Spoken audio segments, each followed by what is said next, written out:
접하는 그 보혈의 공로로 예수 안에서 아브라함 자손이 된 것이지만 우리는 엄격히 따지면 이방인입니다.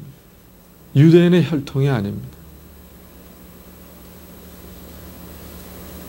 우리가 세상 사람이 즐기는 것을 다 같이 즐길 때에는 구별이 없습니다.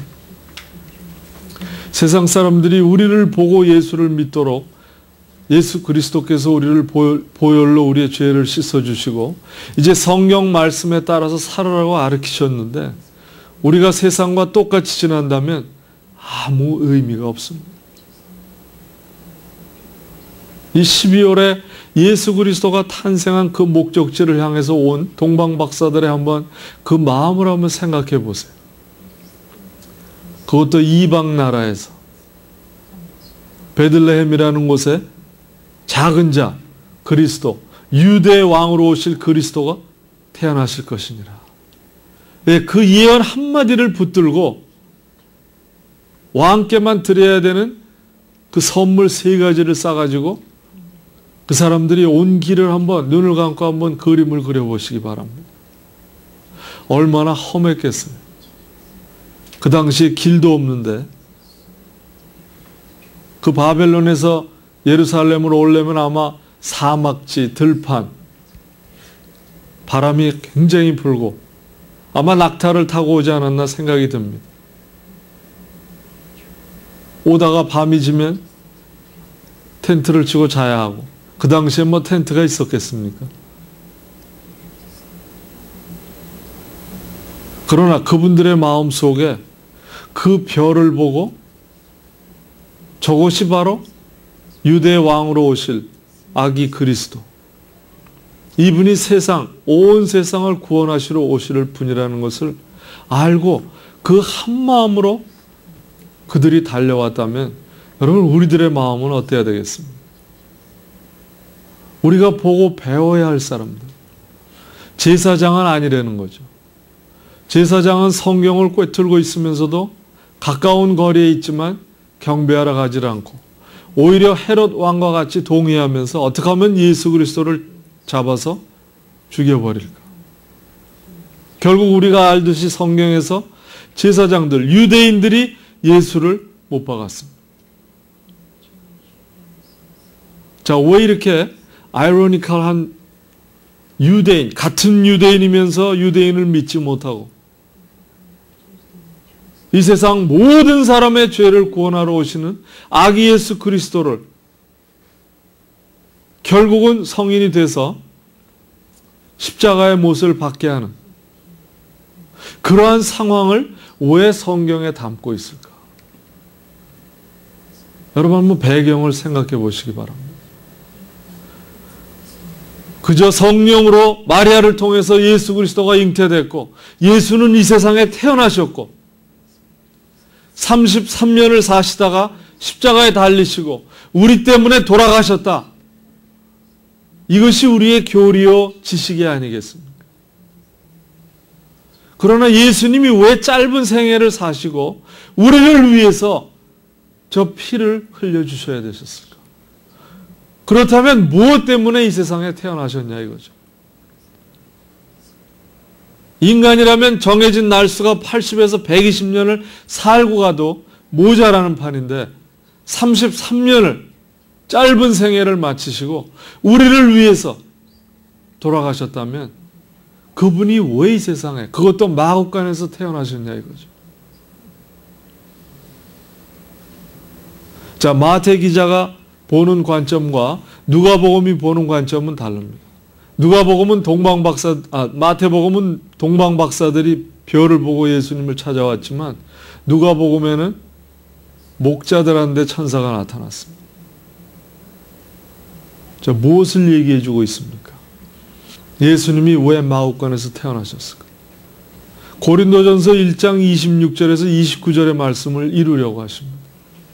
부자를 찾아온 것도 아니고 높은 지위에 있는 사람을 찾아온 것도 아닙니다.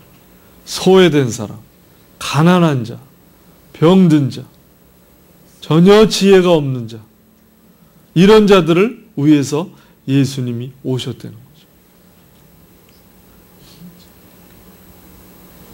12월은 아기 예수를 찾아서 경배드리는 날입니다.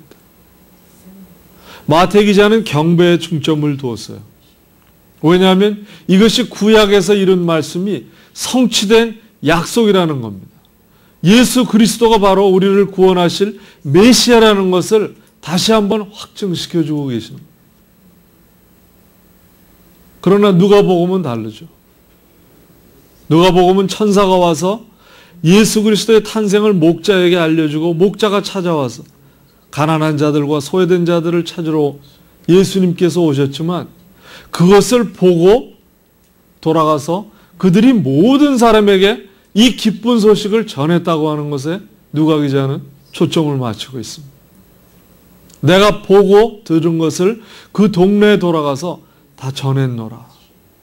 이것을 우리가 전도라고 얘기를 합니다. 내가 보고 그분을 만나보고 경배드리고 만나보니까 너무나 좋더라. 그들이 믿음으로 받아들인 거죠. 아기 예수를 보고 이분이 어떻게 구세주라는 것을 믿을 수가 있겠어요.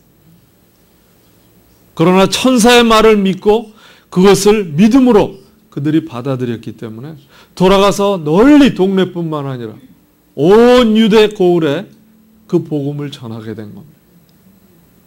그러나 마태 기자는 아기 예수, 우리에게 하나님이 약속하시고 미가서에서 예언을 주신 그 예언의 성취가 이루어진 것을 보면서 그분에게 경배하는, 이분이야말로 우리의 죄를 구원하시고 이제는 멀리 더 나아가서 우리에게 영생을 주시기 위해서 이제 다시 심판주로 오신다는 그 예언까지를 성취하시기 위한 하나님의 약속임을 보여주시는 겁니다. 여러분, 12월에 우리가 해야 될 일이 뭐겠습니까? 우리가 가정이나 모이는 곳마다 예수 그리스도를 경배하는 삶을 보일 때에만 가정에서 특히 우리 자녀들이 그것을 보고 믿음을 가질 수가 있는 겁니다. 여러분, 어린 자녀들이 어떻게 알겠어요? 부모가 말씀을 펴놓고 25일, 이번 달에 우리를 구원하시고 이미 돌아가신 그 예수 그리스도가 오신 날이다. 왜 오셨냐? 우리의 죄를 위해서. 우리가 더 이상 죄를 짓지 못하도록. 그것을 보고 계시기에 너무 안타깝기에 하나님이 보좌 위에 계시다가 이제는 도저히 내가 인간의 모습으로 오지 않고는 저들을 구원할 수가 없겠고 내려오신 겁니다. 이것을 우리가 자녀들에게 12월의 복음이라는 것은, 기쁜 소식이라는 것은 이것이다. 이것을 알려야 하는, 이것이 경배의 모습인 것입니다. 12월에 우리가 성도들이 모이고 친구들이 모일 때에도 예수 그리스도를 나타내야 되는, 그것이 우리 그리스도인들이 가져야 하는 본분이라는 거죠. 만나서 그저 재밌게 지내는 것도 중요한 거죠. 우리가 인간이기 때문에. 어떻게 밤낮 어디 가도 예수 얘기만 합니까? 그럼 친구가 오겠어요? 전 아주 예수에 미친 사람이라고 따돌림 받을 수도 있지만, 그러나 우리가 모이는 곳마다 예수 그리스도를 경배하는, 경배의 대상으로 오신 분이 우리에게 있다는 것을 만방에 알리는 역할을 우리에게 감당하도록 시키는 것이 하나님이 원하시는 일입니다. 우리가 12월에 어디 가서 재밌게 시간을 보내고 즐겁게 놀지만 우리가 그 시간을 보내는 이유는 예수 그리스도 때문이다. 이것이 결론적으로 도달을 해야 우리가 바로 그리스도인입니다 하는 것을 나타내는, 이것이 예수를 믿는 사람들의 자세가 아닐까 생각을 합니다.